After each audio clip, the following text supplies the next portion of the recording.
sommes ici donc ce qui est aujourd'hui, ce qui était le lycée Léon-Bourgeois, aujourd'hui lycée Stéphane Hessel, dans un bâtiment qui a été construit, décision de construction en 1911, puisque les locaux qui étaient rue de Luther-Véron en centre-ville étaient devenus insalubres.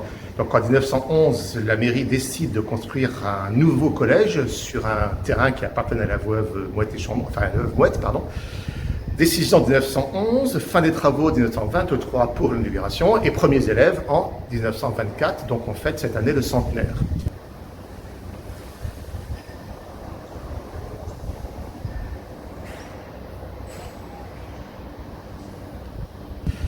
À l'occasion de ce centenaire, différentes manifestations vont avoir lieu. Déjà, un certain nombre de collègues se sont mobilisés pour mettre en place une grosse exposition sur l'histoire du lycée Léon-Bourgeois, enfin du collège-lycée d'Épernay.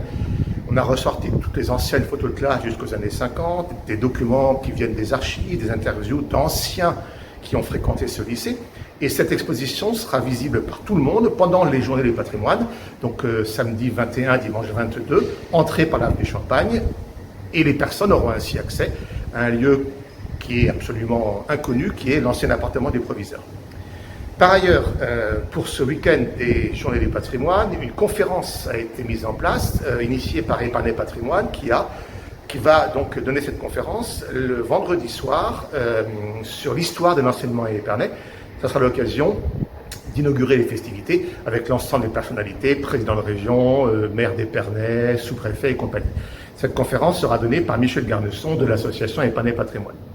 Ensuite, tout au long du week-end, samedi et dimanche, des visites seront organisées dans le lycée, le thème étant de retrouver l'ancien collège derrière l'actuel lycée, puisque ce bâtiment a subi une première restructuration en 81 lorsque l'internat a quitté le lycée, mais cette restructuration n'a pas touché les bâtiments. Par contre, en 93, une grosse restructuration a eu lieu pour élargir ce lycée, l'agrandir et le rendre accessible surtout aux personnes à mobilité réduite. Donc, cette restructuration 93 a masqué un petit peu l'ancien collège et pourtant il reste beaucoup de traces.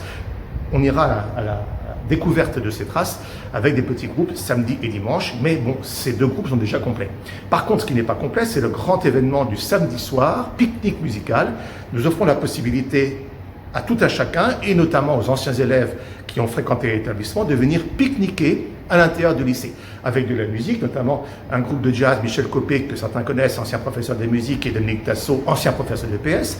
Et puis, pour finir la soirée, une animation donnée par Michael Young, un DJ, spécialiste des mash-up, vous verrez ce que c'est, donc de 21h à 23h. Le lycée sera éclairé, vous pouvez venir, il y aura des food trucks, il y aura un bar à champagne.